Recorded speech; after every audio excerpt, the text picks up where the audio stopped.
State House of Assembly speakers call on the federal government and governors to stop the killings. Delta State Governor joins APC, directs appointees to register. Army Chief orders offensive to dismantle terrorist hideouts in Kwara State. Bayelsa community rises over 10 months blackout, issues ultimatum on PHEDC. On the foreign scene, Houthi rebels fire a missile at Israeli city, defense systems, and intercept attacked. Hello and welcome to Trust News Hour. I am Muhammad Kudu Abubakar. As Nigeria inches closer to the 2027 general elections, a wave of political realignments is once again sweeping across the country's political terrain. At the heart of this shift is the recurring culture of defections, often strategic, sometimes controversial, and always consequential.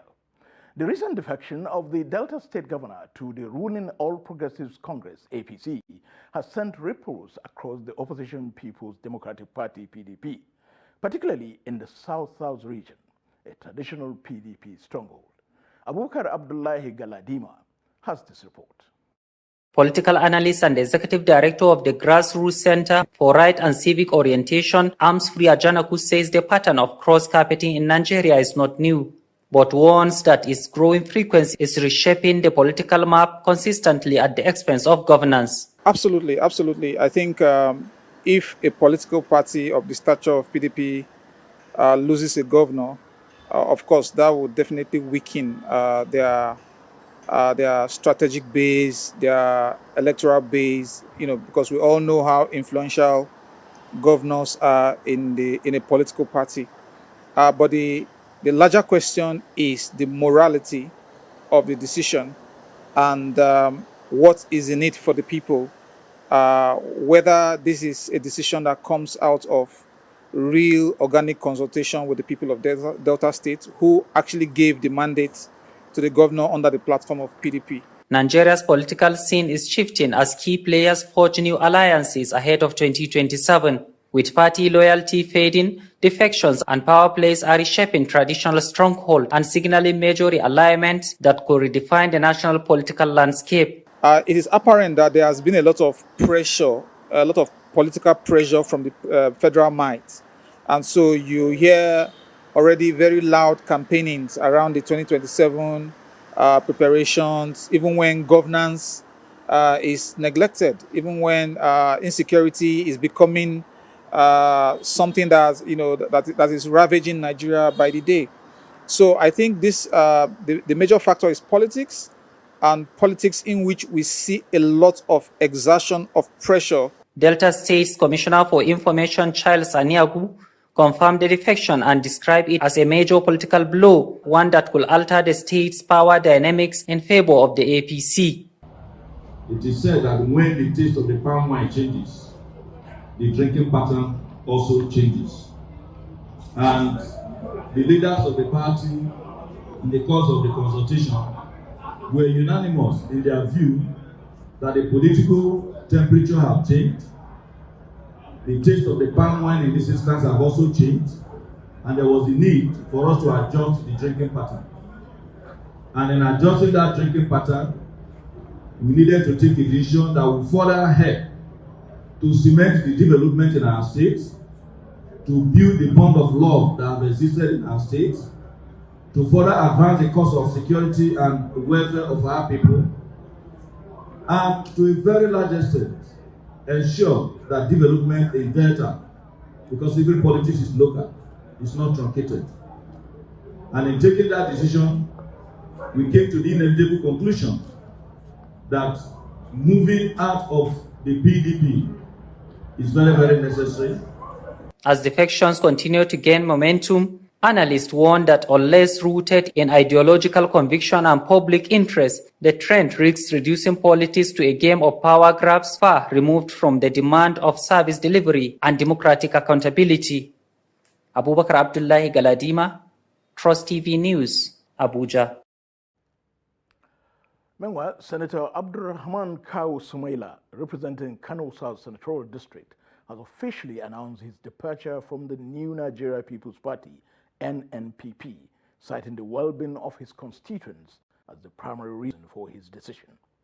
Confirming the move via a text message after initially posting it on his Facebook page, Senator Sumaila explained that the decision was made in the best interest of the people he represents, with a focus on their long-term welfare and development.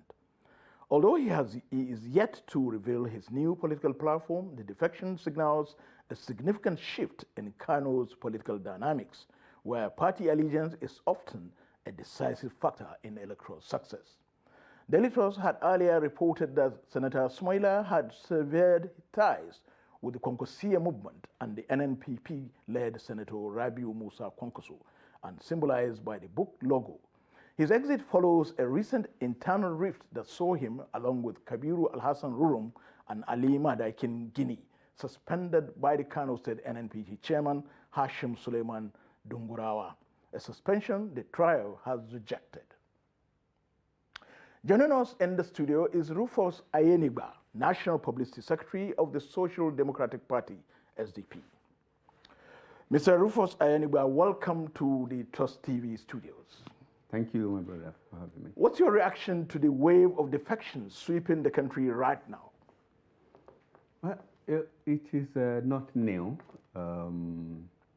It has it's getting established that has been the culture of politics in Nigeria, which really is getting worrisome. One, particularly for elected office holders to suddenly jump out of his political vehicle, to jump the ship and abandon his mandate, or not mandate now, abandoning his political vehicle and moving to another party. It is not something that one would really say is good for. It is making us to feel that we are not really running true democracy. Well, will you say this is taking the political shine away from the SDP, which appear to be the bride in the political arena right now? On a daily basis, SDP is waxing stronger and stronger and stronger. We see people moving in their numbers across states. So it is not about individuals. It's not about the class of people, maybe governors moving from their party and coming to APC. It is about the Nigerian people really looking at the SDP as the hope bearer. The tradition, this situation where you have political players, especially governors, moving to the ruling party, you can always say yes.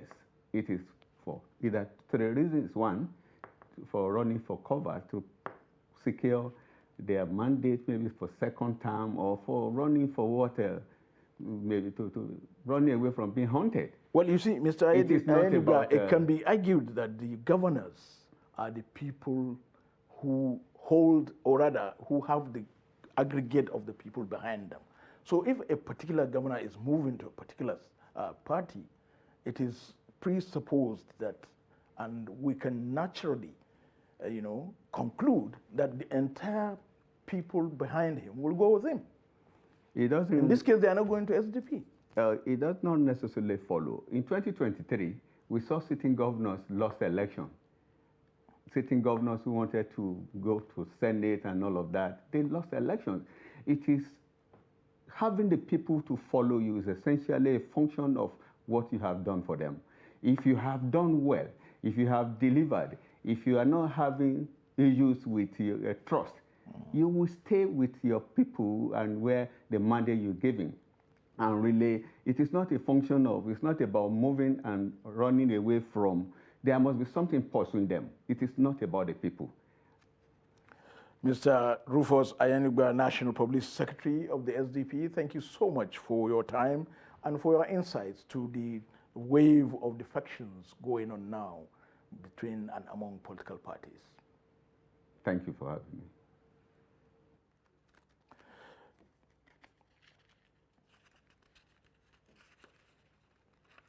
Moving on now.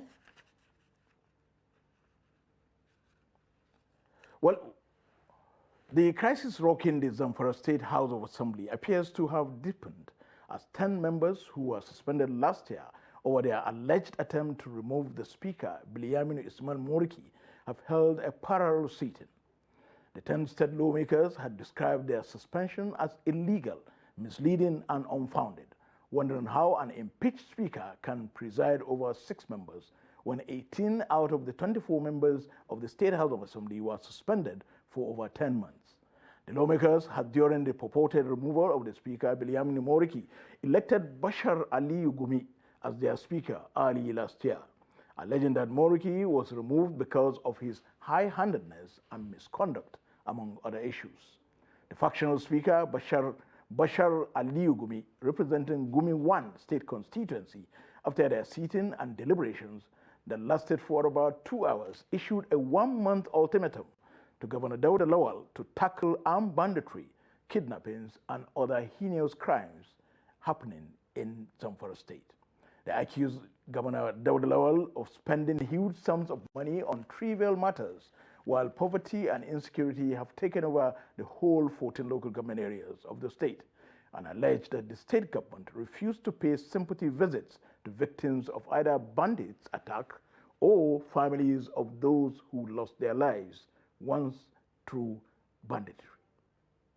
Today, it is my great pleasure to tell the people that we have finished our sitting right now, and inshallah it will continuously, anytime, every day. So we have decided to do this sitting today because we are members elected by our people.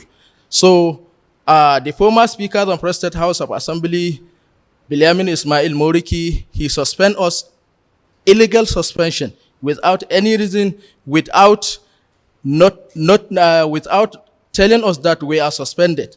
So that's why we decided to just make a parallel sitting, and we started from today, and we'll continue doing it, inshallah. Today, we had our first parallel sittings because of the unfortunate situations in our dear state. Insecurity is everywhere. Civil servants were illegally dismissed from the service without due process. To talk less, there are so many things in Zamfara State. In which Zamfara State today is leading to anarchy. So we therefore came together, the 10 members of the Zamfara State Assembly, to organize this system in order to save our dear state from collapse. So I want to use this opportunity to call the Zamfara State government to do the needful in terms of security, in terms of civil servant dismissed from the service without due process. Still on politics, in a political climate still grappling with the implications of Nigeria's north-south power rotation, an unexpected development is rearing up and coming up and looking for attention in Bauchi State. Posters bearing the image of Governor Balam have flooded the state capital despite no official declaration of intent from the governor or his camp. As permutations and behind-the-scenes consultations intensify ahead of the 2027 general elections, this public show of support is raising eyebrows and questions in equal measure. The report. In what appears to be a bold and unexpected political statement, campaign-style posters bearing the image of Bauchi State Governor Balam Muhammad with the inscription Gawra for President 2027 have surfaced across major parts of Bauchi metropolis. The posters, vividly printed and strategically mounted, lined the CBN roundabout, adorned walls along Nasarawa Street, and stood prominently at the entrance of Angwang Harta and Railway Road. The coordinated display has caught the attention of residents and political observers alike, especially as there has been no official declaration of presidential ambition from the governor or his associates. We are putting up posters of Governor Kaura, because his work speaks for itself. His achievements in Bauchi have earned our admiration, and we believe that he can replicate that success at the national level. Our support is voluntarily. We believe in him so much that we are willing to sponsor the campaign ourselves. Amid this silence from the governor's camp, some of his supporters have taken matters into their own hands, publicly drumming up support and calling on him to run for the highest office. We are demonstrating our support for Kaura because since the return of democracy in Bauchi State, no leader has shown as much love for the people or deliver as many transformative projects. From roads to schools and programs that tackle the youth thuggery, he has brought peace and development to our communities. His impact will benefit not only us, but future generations. Our children and grandchildren will continue to reap the reward for years to come. When we compare his track record to the economic hardship under current federal administration, where prices double overnight, it is clear where progress is truly being made. Governor Kaura's leadership gives us hope. The move comes at a politically sensitive time, with zoning debates heating up. With the presidency currently held by the South, questions remain about whether a northern candidate, especially from the PDP, would be favoured in 2027. Whether this is a well-orchestrated campaign launch or a spontaneous show of grassroots support, one thing is clear: the political realignments ahead of 2027 are already taking shape. To security matters now, the Chief of Army Staff, Lieutenant General Olufemi Oluedi, has charged troops to flush out the new terrorist group in Kayama and Barutan local government areas of Kwara State in the next 1 month to guard against their spread to other regions of the country.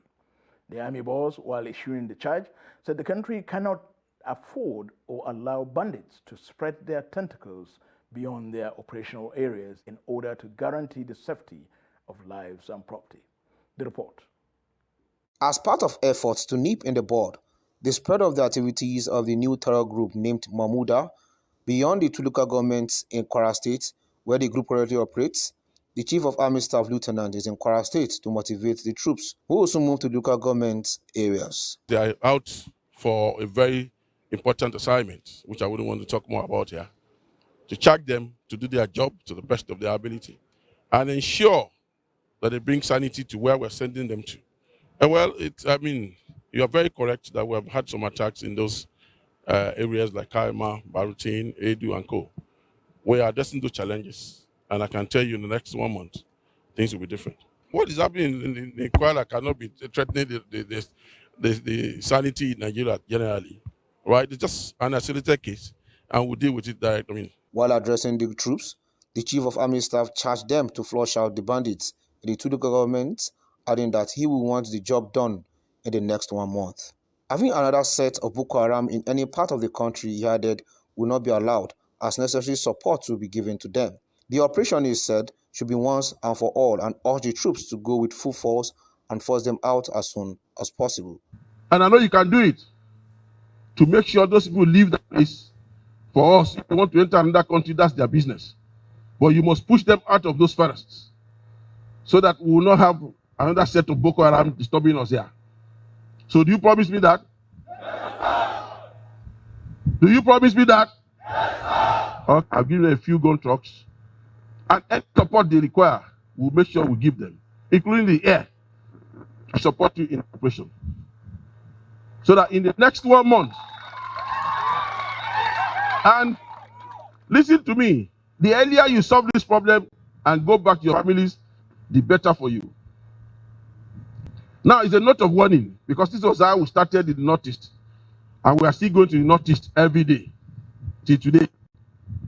So what I want you to go and do is to go once and for all. Meanwhile, the army is enlisting the support of the citizens in providing information that could aid them in the fight against the bandits. Meanwhile, President Bola Ahmed Tinubu has been in a closed-door meeting with the National Security Advisor, Nuhu Ribadu, and the Chief of Defense Staff, General Christopher Musa, amid rising insecurity across the country. The meeting, convened at the President's instance, is taking place at the Presidential Villa in Abuja. Both security chiefs arrived around 3 in the afternoon and proceeded straight into deliberations with President Bola Ahmed Tinubu.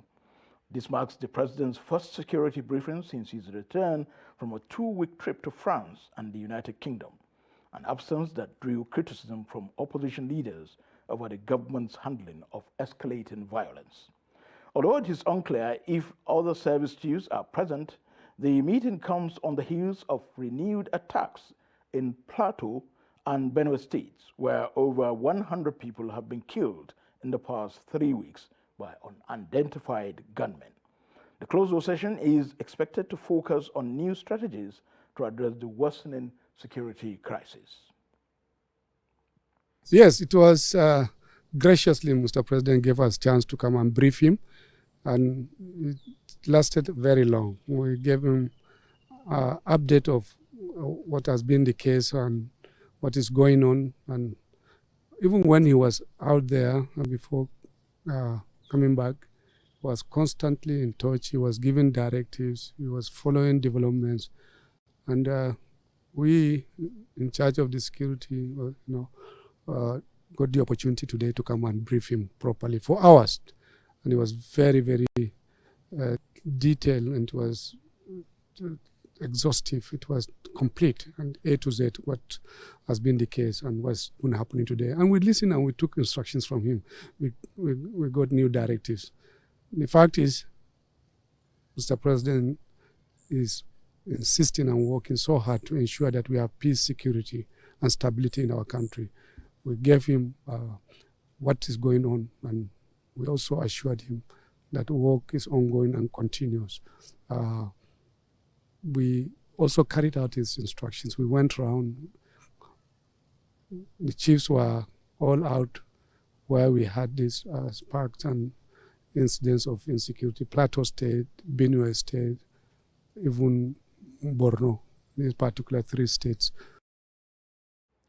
Following the tragic accident that occurred during the Easter procession in Gombe that left 5 people dead and several others injured in the Gombe state capital, residents of Belliri are demanding urgent action from the local government to improve road safety in the town. They are, among other things, calling for the installation of speed bumps and other safety measures to prevent further loss of lives and property. Hassan Koli has details. A sense of grief and concern is sweeping through the community after the devastating accident that occurred just 2 days ago.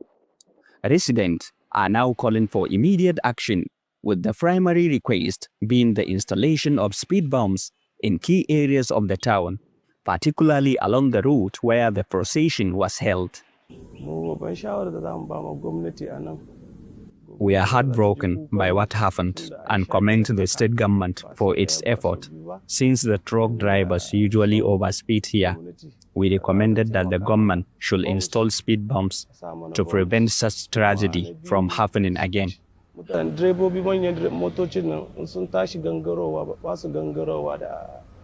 According to locals, speeding trucks and vehicles are a growing concern in Belliri, especially during large public events.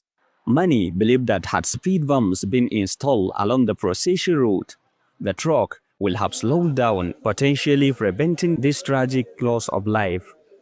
And it is a sloppy place. They will make speed without knowing that there are congestions ahead of them.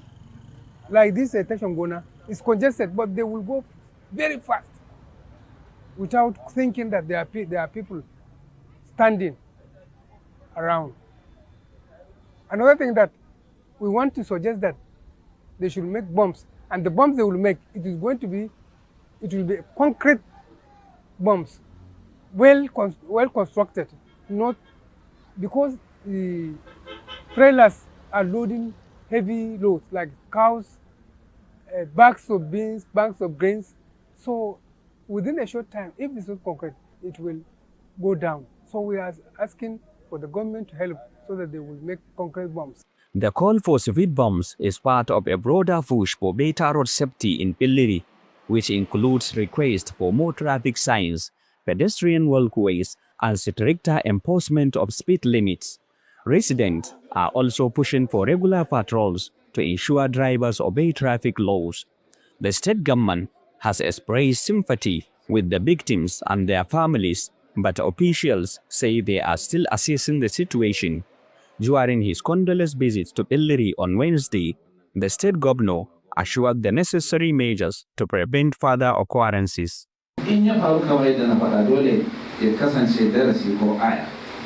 We have to learn a lesson from this. We must uphold law and order and avoid jungle justice of any kind. As a state government, we assure you all that measures are already in place to never let such a tragedy happen again. As residents wait for action, the sense of urgency is clear, as Pilliri's residents are determined to ensure that no one else falls victim to a preventable tragedy like this. Hence, they are hopeful that a local government will take swift action to make their streets safer for everyone. Hassan Koli, Trust TV News, Gombe. The non-availability of electricity supply or regular electricity across Kano state has severely impacted lives and businesses for over a week. The prolonged blackout has reignited conversations around Nigeria's heavy dependence on the national power grid. As alternative energy sources like solar panels gain traction, questions are now arising about their affordability and accessibility for the average Nigerian. Trust TV's Abdulaziz Ibrahim has this report. Across Kano, the effects of the electricity shortage are far-reaching. Businesses have shut down, families who rely on electricity to pump water face hardship, and once vibrant industrial areas have been silent for over a week. Since before the last Ramadan, we haven't had electricity. Even getting water is a problem, and that's how we went through the fasting period. Once this borehole, which depends on a generator, is turned on in just like 5 minutes time, you will see the way this place will be filled with people because there is no electricity, no water. For many, the outage underscores the urgent need to diversify Nigeria's energy sources. Residents point to the recent approval of a 10 billion solar power facility for the State House in Abuja as a stark reminder of the country's deepening electricity crisis. The challenges we are facing is very disheartening, and I think the bad news that came from the villa is a bad news for the federal government to consider installing solar system in the villa. It means that they are not ready to tackle the issue of shortage of electricity in the country. And so what will the common man do now, since the villa are trying to change to solar system? So I think this country, we have to keep praying. The federal government approved for the 10 billion naira for the solar in the villa system. I see it in the phone, I see it in the media, and I see it in the newspapers, and I see it in the different organizations, and I heard it from different people. Well, Nigerian people, they are not happy with this, because only if you are in the system of the government, you are the one that will enjoy. The poor people, they are not after that to enjoy for this. Energy experts say alternatives like solar, wind, and even waste-to-energy are viable and sustainable in the long term. But how affordable are these solutions compared to the grid electricity, especially in a state like Kano? Oh, we are paying it in a high price, which they provide us last April 2024, which was very high. Before, we were paying 70 naira per unit, but now they rise it up. We are paying more than 206 plus, but which is 225. Of course, solar is more expensive, or let me say the price is higher than the normal rated electricity that we have at home. But rather, on the long run, or let me say at the long run, solar is more affordable, since it's something that you do one time and then it will last for close to like 10 years or more than that. It depends on the kind of installation. But rather, and some requires maintenance and others do not. However, if it is NEPA, it's something that frequently you would have to pay for your bills and stuff. While Kano's blackout has revealed critical gaps in Nigeria's power infrastructure, it may also be an opportunity, a wake-up call to explore more reliable and sustainable energy options if and when they become affordable to the common man. Abdulaziz Ibrahim, Trust TV News, Kano. Residents of Azikoro town in Yemen local government area of Bayelsa State on Wednesday staged a protest at the premises of the Port Harcourt Electricity Distribution Company, PHEDC, demanding that electricity in their area be fixed.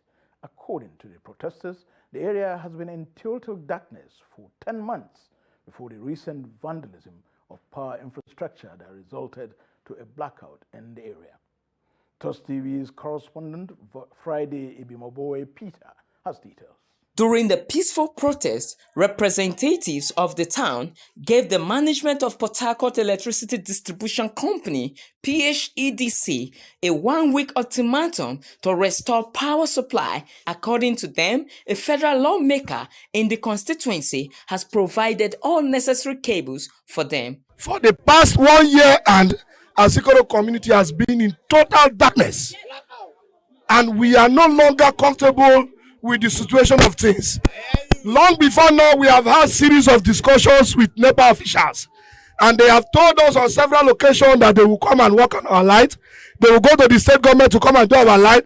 And luckily, our representative, Honorable Foji Oboko Aponsizibe, gave us cable. And from that time to now, I have been calling them on series of occasions. I will call them, they will not even pick my call, nor return my calls. We are here with just one demand, and that one demand is come and fix our lights. We are in pain. The simple thing we are here is that we are giving them 1 week. Yes, sir. 1 week to finish the work. If there is no light in Bayelsa State, let us assure that Azikoro has no light. But if Bayelsa State has light, Azikoro should have light. So we are giving them 1 week. We are going to come back exactly Wednesday. Come back here. It's either we are coming back here to thank them, or we are coming back here with more crowd. Addressing the protesters, the project engineer of PHEDC Yenagua office, who informed the protesters why the fixing of their line got delayed, however, said they have already started work as of Tuesday. And we thought that if we fix these cables at the time when there is blackout, the same persons who took advantage of no supply to vandalize the previous cables will still come and vandalize again. So we said that we are going to wait on the supply is restored, then we commence the work. And interestingly, yesterday, the work of the habilitation of the Azikoro line has commenced. So already we have started the work. Even without this protest, we have already started because supply has been restored to the state. And what is going to profit us if other people are having supply and Azikoro axis of Yenagua does not have supply? Whether we like it or not, some of our brothers and sisters are residing in those areas. He appealed to the youth of Azikoro town to protect power infrastructure within their domain to curb further vandalism that will again plunge the area into total blackout. From Yenagua, Friday, Ibimoboe Peter, Trust TV News. Moving on, we have more stories. One of them is that there are growing concerns in the Federal Capital Territory over the conduct of operatives from the Abuja Municipal Area Council Revenue Task Force, accused of harassing motorists and demanding questionable levies. In this report, Trust TV's Noel Samson hits the streets of Abuja to observe the alleged harassment firsthand and speaks to both a motorist and a legal expert to understand the legality of AMAC's enforcement actions. The report. At traffic points across Abuja, AMAC enforcement agents were seen stopping vehicles, many of them private, with demands for documents such as Hackney permits, which are not required for non-commercial vehicles. While some motorists declined to speak on camera out of fear, one motorist, Abdullah Shehu, shared his troubling experience.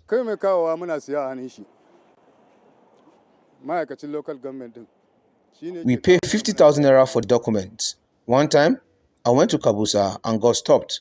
I had some of the papers displayed on my front windshield, but they asked me to hand them over. I refused. Then one of them pulled out a nail and tried to threaten me by saying he will puncture my tire.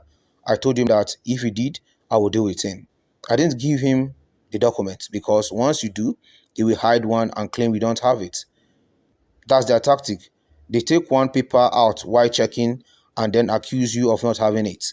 After that, they demand payment for the missing one or threaten to damage your car. We usually pay around 10,000 to 15,000 for each paper they claim. There have been allegations of AMAC agents targeting private vehicles, especially those with blue license plates, despite those vehicles not being subjected to commercial regulations.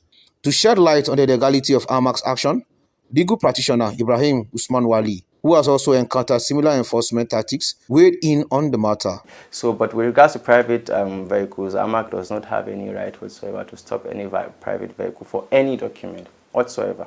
It's not allowed. It's facts. I am a victim myself, like I told you. It's facts. It's not as if they are not allowed. It is illegal. It is unlawful for them to disturb any private vehicle, and even for commercial vehicles, what they can do is stated in the law. While emphasized that such enforcement actions may amount to extortion and called for regulatory reforms and greater oversight. We also need the court to step in. Obviously our court systems are slow to step into outrightly. I'm sure that I know a few processes that are before the court regarding some of the levies of AMAC, but the court system is slow, so we haven't had a definite judgment, a decision on that. But the entire system, frankly, and I think that even the power that's given to the chairman to elect, to appoint officials who are going to help them enforce, I think that it is too arbitrary, it is too wide. I think that there needs to be conditions and qualifications for who should qualify, as an enforcer of all these laws and taxes. Efforts to get an official response from AMAC were unsuccessful, as staff of the Gariki office confirmed the council is currently on an indefinite strike. Noel Samson, Trust TV News, Abuja. At the commencement of the new school term approaches, a growing number of parents across Lagos State are expressing deep concern over the escalating cost of education. From surging school fees to the increase in prices of textbooks, uniforms, and transportation, families are bracing for a potentially crippling financial burden this period. The report. Speaking with Trust TV, Okpeyemi Shola, a parent residing in Lagos, recounted her personal struggle to keep up with the relentless rise in the cost of educational materials. She detailed how the soaring cost of living has made affording her children's education an increasingly arduous task. Country where a bottle of Coke is being sold for 500 naira. You can imagine books, textbooks, stockings, and the school fees. In some school, we do pay 15,000 before per term. Now it should be 35,000. This resumption is going to cost a lot, and how we are going to get the money, we don't know. We only trust God that this country will get better soon. Another parent, Jide Oguntoba, echoed these sentiments, emphasizing the widespread hardship faced by families striving to meet fundamental obligations like paying their children's school fees. Presently, things is very bad. But all life, we have nothing to do than to be moving from one point to another to be able to gather and pay for our children's school fees, because it's our responsibility as a good parent or as a responsible parent. We have been planning to do that, but we find it not even easy. But we have no choice, we have to continue. But I am telling you, as in the present situation of this economy, it has never bad like this. Right now, things are getting worse, but we are praying God should intervene and put into a better state. Several other parents who spoke with Trust TV conveyed a sense of frustration and anxiety as they attempt to plan for the upcoming term without clear financial solutions in sight. Preparing for children's school fees or the like, it is quite challenging, but however, like I said earlier on, you need to have a different source of income. So that will help me a lot to cope with the current challenges. Like maybe if you get 3 to 4 children in school or 2, maybe it depends how your salary pays. If you can pay 2 or 3 times, you understand what I mean?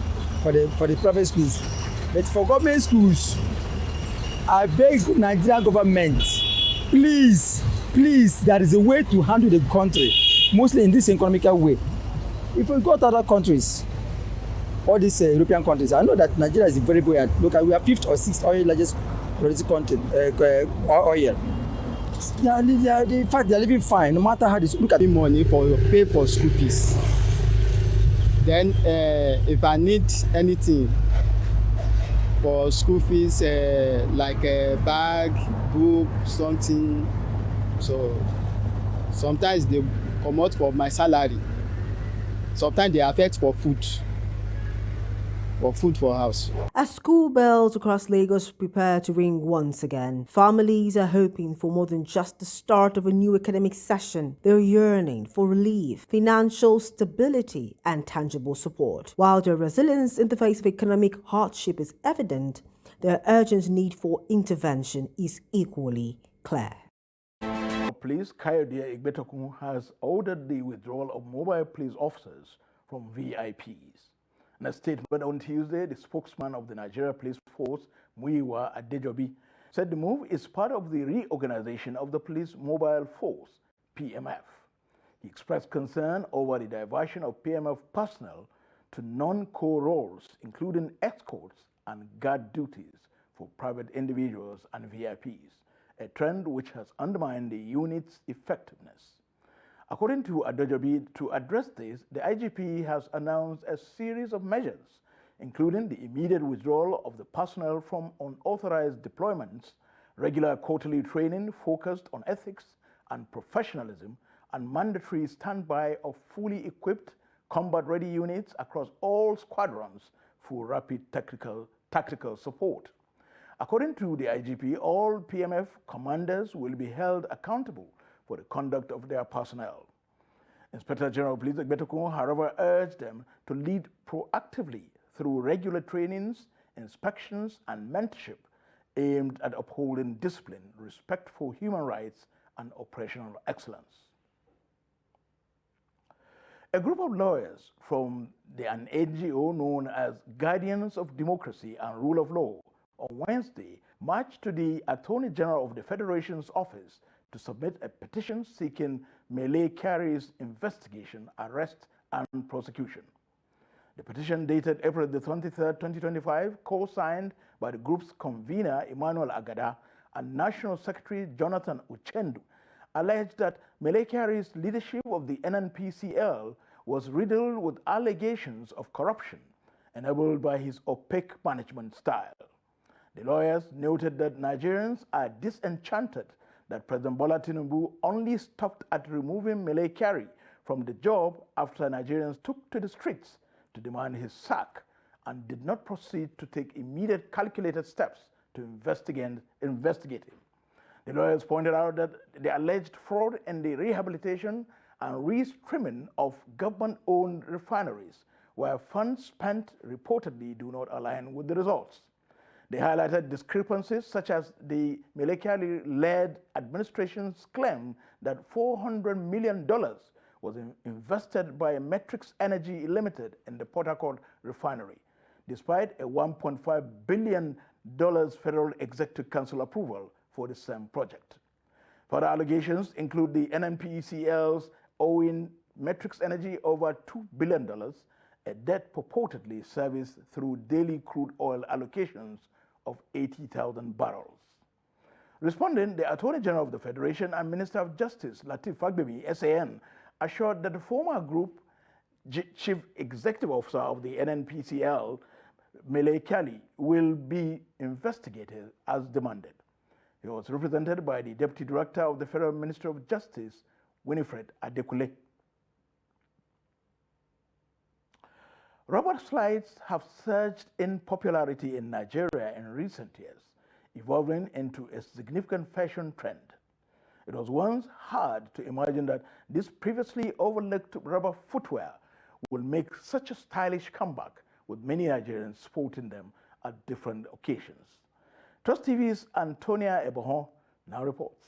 Crocs have over the years firmly established themselves in the Nigerian fashion landscape, initially favored for their comfort and versatility, particularly by medical professionals.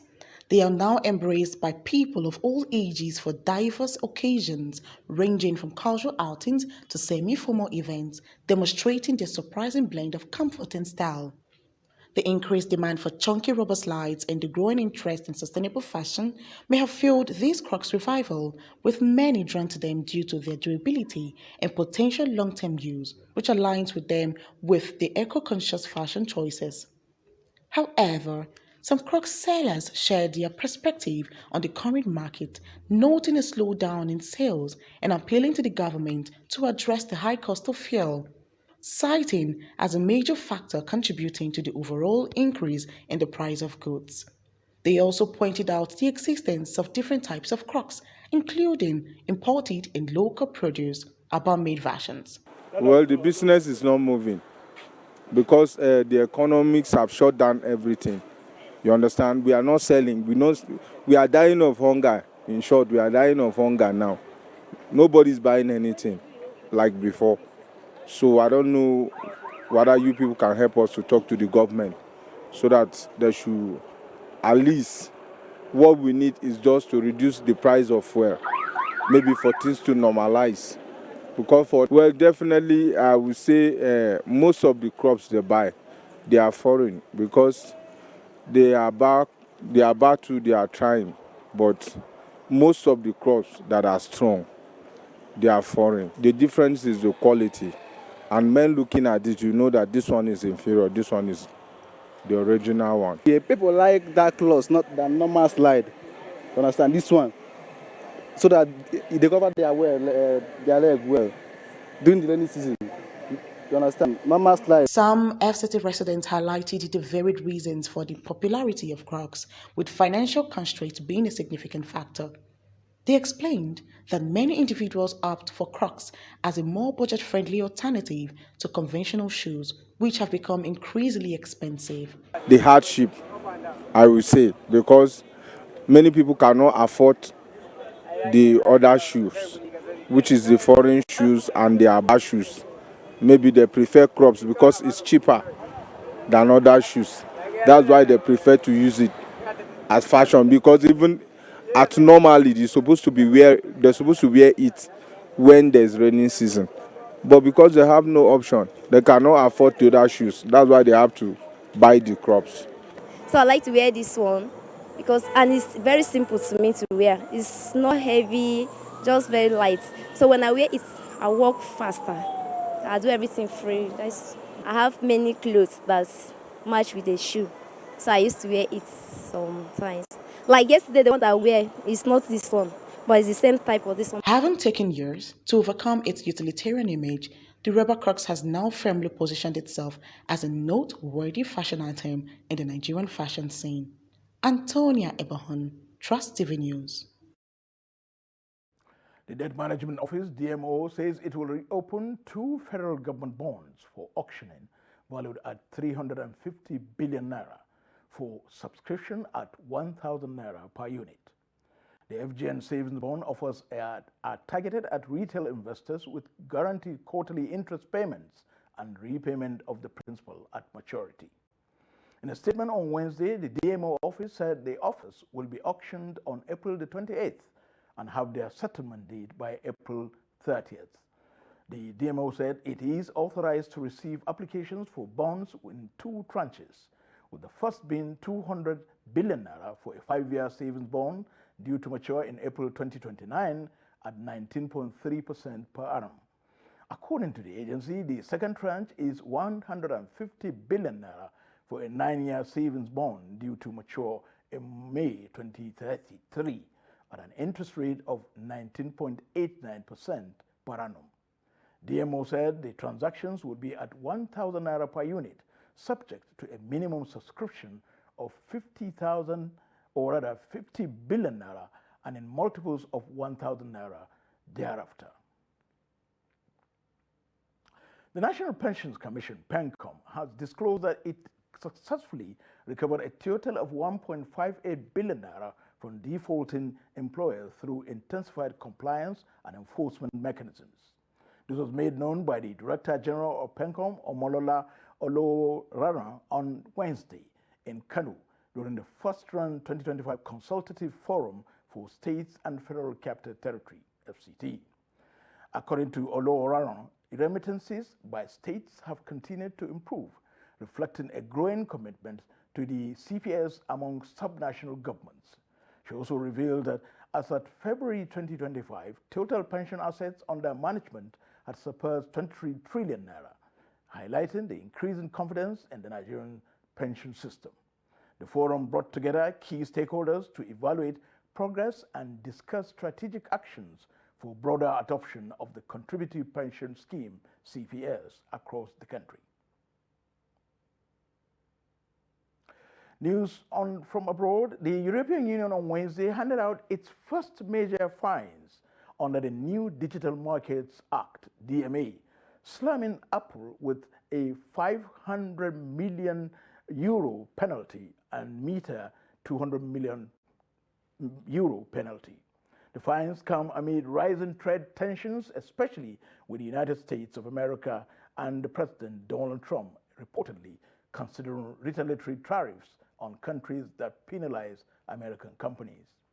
In a strongly worded statement, the iPhone maker accused the European Commission of unfair treatment.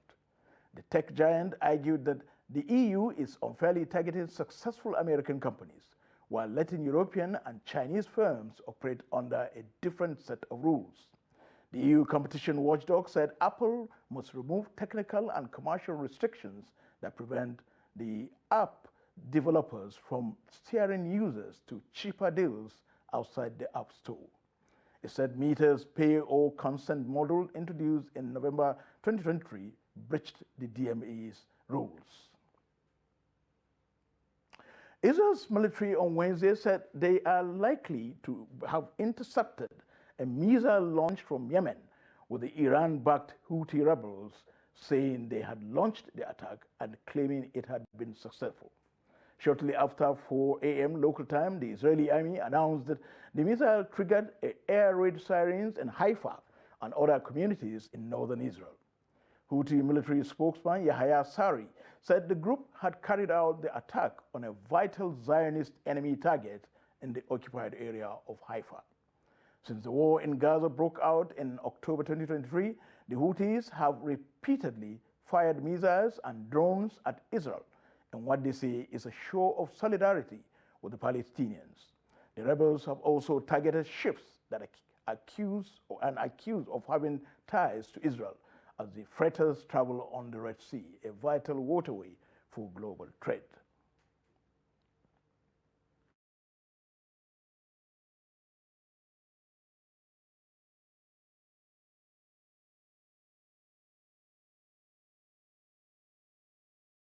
For the latest in sports.